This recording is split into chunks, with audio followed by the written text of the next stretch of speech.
the moment and for the last couple of years, my time has been entirely focused on the writing, creation, and communication around my business, which is Conscious Bedtime Stories, and that's everything from, like I say, the business management to the creative side. I'm also involved with ongoing studies in advanced counseling skills, and when all of that's not happening, I seem to travel quite a lot, and go and hang out in different parts of the world. I suppose there's a difference between who I am and what I do, and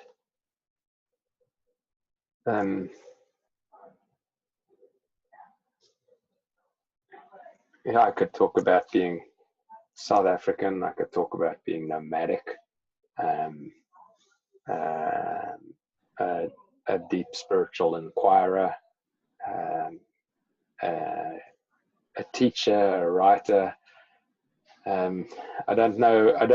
Those things really cross over for me. They feel very close. The difference between who I am and what I do has been the gap has been, what you're interested in has been getting smaller and smaller over time, and I feel very congruent, and that who I am and what I do are very much aligned with each other at this season of life.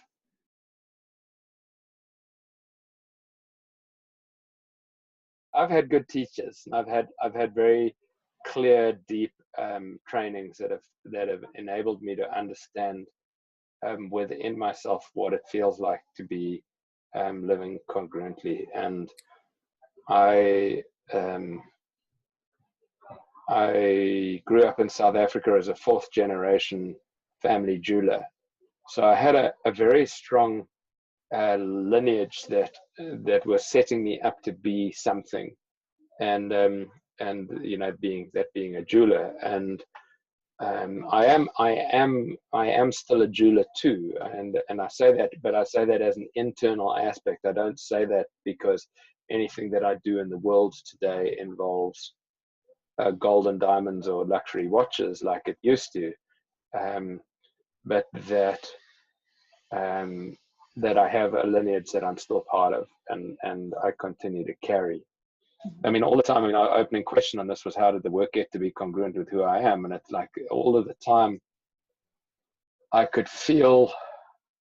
I did lots of different jobs, like lots of them, to pay the bills, and it was always a case that each job had an aspect that felt like, yes, I want to be doing that, and then it also had an aspect that I felt like I really just didn't want to be doing. That didn't meet my needs, and over time I got in a way compelled into my own personal inquiry processes and learning more about who I was, and it took the traumatic event of me turning my back on that fourth generation business and saying to my parents, I'm not working with you anymore. Stepping out into the world and going, if I'm not a jeweler, who am I? And meeting at that point my first psychological processing and counseling support processes. All I knew was that I didn't know what love was. I found it a very peculiar subject, and I needed to work it out because I wasn't able to have healthy relationships, and got interested in healing, and I wanted to know more about healing than the typical Reiki weekend workshop would teach me. And so I started to study with Barbara Brennan and did a 4-year course in energy healing, which I thought I was just doing a career training, but it turned out to have been a personal transformation course, and that I got to unpack a lot of the assumptions I had made about the way the world was, although I didn't even know I had those assumptions when I walked through the front door. They got shown to me in a very kind, loving way.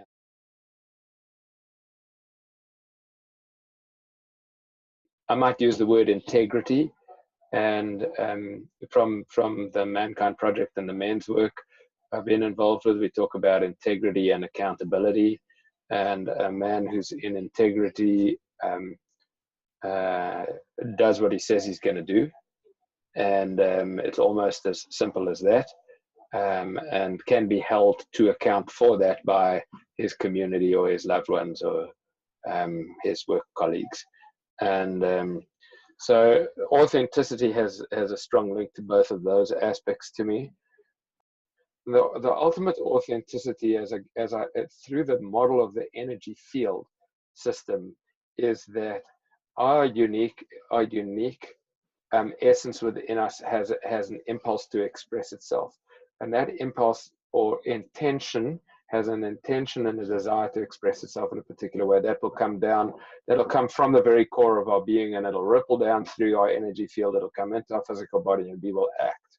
Mm-hmm. That is ultimately the measure where we're going to measure authenticity. Now there's possibility for distortion of that authenticity at any point in that.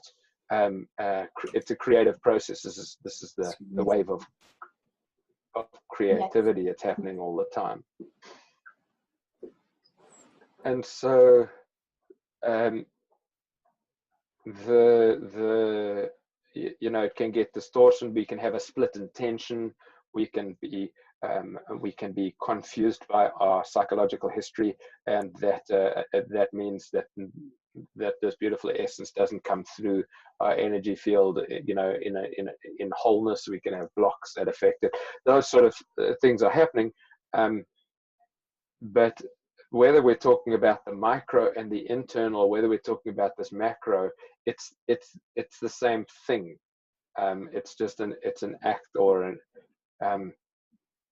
it's an impulse of essence that's come out into the world, and maybe it came out into the world really distorted in my relationship, or really distorted in my career path, or or it could be really simple that I kind of held my breath and didn't say what I was truly feeling to my girlfriend yesterday. Mm-hmm. Yeah, some of them are big, some of them are small, but the mechanism is the same. Yeah, give me a moment to feel that. It's a great question.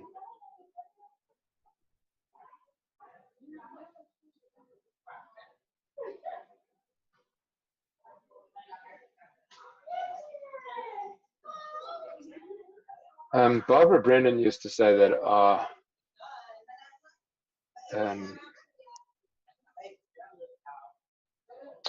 simplest form of guidance is our own discomfort. And there is information that is embedded in our discomfort, that tells us perhaps we're leaning too far right, and we'd be more comfortable sitting upright. That's a useful barometer, and then the how can go into so many different ways and disciplines depending on the circumstance that we're in. I do feel like two of the fundamentals are psychological inquiry, because we see the world through filters. Those filters are developed when we're sincere as old, right, and become our normal, and we don't even know that we're seeing the world through those filters.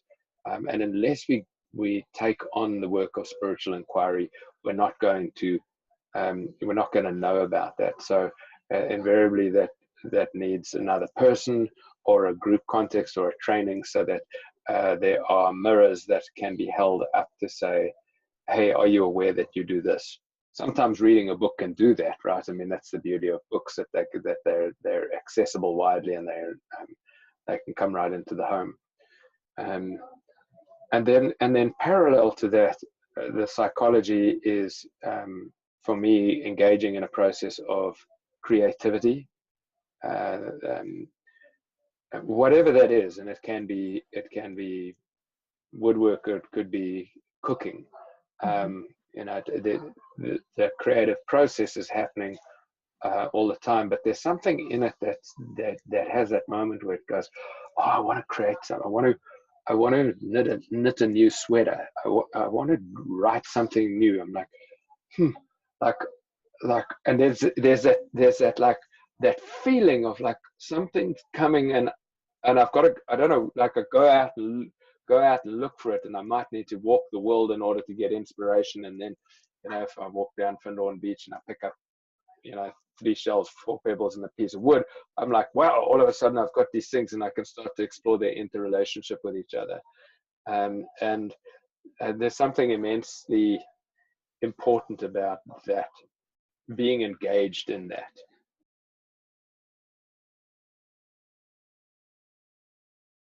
You know, I'm not the guy who's sat on the same mat for the last 30 years.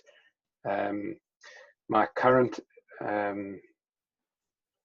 practice is 20 minutes of quiet time in the mornings. I also cultivate that in the last 20 minutes of the day. It feels like it's one continuum. I'm currently working with A Course of Miracles, which I've never read before, and I find that is an example of a book that has higher wisdom, and that my time in picking that book up and just sitting with it is very nourishing for me. And I consider my therapeutic healing work to be part of my spiritual practice. I can't show up to a client without bringing all of myself. I love Jason Schulman used to say, nothing is left behind, including that which is left behind. And so that's the spaciousness that I hold for my clients and that I show up with. And I think that those are my core practices on a daily basis. On a longer term basis, I also consider going to healing school to be part of my spiritual practice. I consider trips to Findhorn to spend time in the sanctuary to be part of my spiritual practice, and brushing my teeth and being kind and not creating harm when I'm really angry and deeply triggered. Plenty of moments, right? Plenty of moments.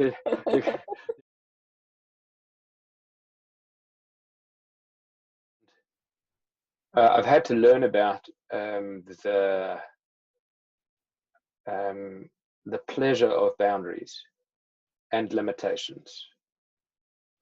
And again, so we referred to being a bit rebellious earlier, and my childhood was immensely structured. It was apartheid South Africa. Everything was very controlling in the country's field. And I've described to you a family of great structure and regularity. And so there was a time when I was like, okay, everything's going to be freedom. But you know, in running a business by myself, I don't run it by myself, because if I ran it by myself, nothing would happen. I have a meeting at 9 o'clock in the morning with my team member, because that means I'm at my computer by 9 o'clock, and the limitation gets applied, but it creates structure. And again, a Jason Schulman sort of metaphor would be that a river with no banks is a puddle, and it doesn't go anywhere. And the closer the banks come, the faster the water rushes and the deeper it carves. And so that there's like, wow, oh, okay, I'm getting really squeezed at the moment because I've got a deadline that's coming up in a week's time. The water's rushing faster, but it's not going to continue to rush that fast speed all the time. You know, we're going to get the other side of this deadline, something else is going to happen. The banks of the river are going to open. I'm going to have a bit more spaciousness, which can feel like freedom. And so these ebbs and flows are happening all the time in my world, and I have to intentionally create them because I quite like being a puddle. Yeah.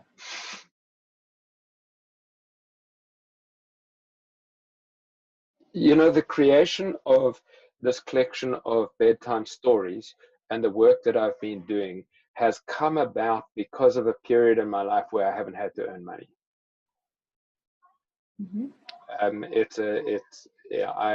Both of my parents died whilst, before I was 40, and I had a small inheritance that was enough to for me to take space and to go, what do I want to do? How do I want to be in the world? And how do I want to take that gift that came out of such tragedy and apply it towards this territory that you spoke about of being aligned, congruent, authentic. I could, in that moment, for that short season, I could do whatever I wanted. And this is what I chose. And I'm also grateful that I wasn't placed into it at a younger age. I'm grateful that I needed to work hard the way that I did at paying my way through those trainings that I wanted to do. It's amazing what hardship we can put up with when we know we're doing something we want to be doing. And I did some awful work, but it enabled me to fulfill a goal that I felt like was leading me towards this place that I was going to ultimately get congruent within myself if I stayed with all of the turmoil of that time. There's a couple of places in the world, or a couple of things that I would call home, and by that home is an atmosphere and a frequency and a feeling more than a physical place. And Findhorn is in fact the only experience I have in my life where there is the feeling and the physical place together at the same instance. The training at the Barbara Brennan School is home frequency for me. It's an energy healing school and has an energetic field, and in the way that Findhorn would talk about what the landscape angel or the Findhorn angel, or there's something about it that I guess if I was describing this to someone who hasn't experienced it, I would call it consecrated space. Like a church gets defined and consecrated. It's the act of, I wonder what the definition of consecrated is. I never looked it up, but it's to me, it's this process of dedicating a particular space to spiritual worship, purpose, connection to the divine, something like that. And Findhorn for me has that. I walk in the front door of Findhorn and put my bags down. I usually have to sit down on for a minute and have a little cry, and my heart pops open, and then it's open for the entire time that I'm there, and it's extraordinary for me because it's physically and viscerally different to how I experience myself, walking down the street in Nashville, Tennessee, and similarly, I go into the healing school space and something opens and I get more access to, wow, I can feel more of my interior. And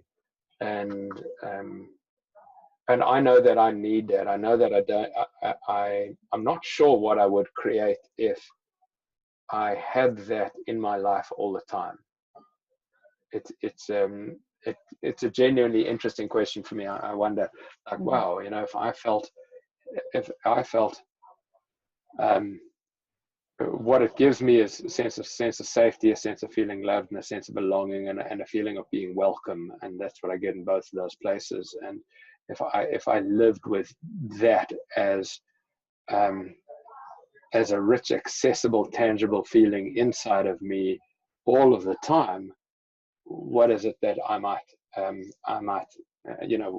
be able to create? The place I go back to is create something. Mm-hmm. But there's the caveat I want to say is small and often and unedited. You know, if we when I was out getting people to write me poetry, what I saw is that I would say, hey, do you want to write a poem? And people, oh God, I can't write a poem. And then other people would go, oh, I haven't written a poem in years. And then somebody would say, okay, I'll try. And then they'd stop and they'd go through a writing process. And there might be a bit of a scratch a line out and write something else. And then they'd give it to me, and then they'd say, here's this poem, but it's terrible. And so what I noticed is that we're very, very quick to judge our creativity. Like very quick, like as in the split second after we have the thought that we could write a poem, there's another thought that says, no, don't be silly, you can't write a poem. And so my recommendation is create often, create little, like small things often, and let them live unedited, whatever that means. Like don't chase perfection in the first moments of creating something. We let it live, and then be brave enough to share it. Mm-hmm. But choose who you share it with. This is what we did, the setup with the poems. If you had written me a poem out on the streets of St. Andrews when I was sitting writing it, and you had said, oh, I can't write a poem. Oh, go on, I'll try. Oh, okay. And then you'd written to me and you'd given it to me and said, here it is, but it's terrible. I would have said, thank you so much. And hey, don't you want to read it? And of course, then if you would have been like, oh no, I can't read this poem. It's so terrible. I'd be like, hold on a second. And then I have to convince you, and you'd eventually say, oh, okay, I'll read it. And then I just go, hold on a second. And then I'll call 2 or 3 people as they walk past and go, she's just written a poem. Do you want to hear it? You know? And then all of a sudden there's this spontaneous meeting of your anxiety and this curiosity of these other people. And there was a rule for how to be a good audience. And the rule was, well, we're going to love you so much for writing this poem, and we're going to say this is what's amazing about it. And so we, choosing the audiences carefully, because we've had enough criticism. Every last one of us has had enough criticism. We don't need that right now. What we need is encouragement and a recognition that the little spark of life that we created and put out into the world is beautiful and radiant, and we go for it. It was brilliant. Do it again.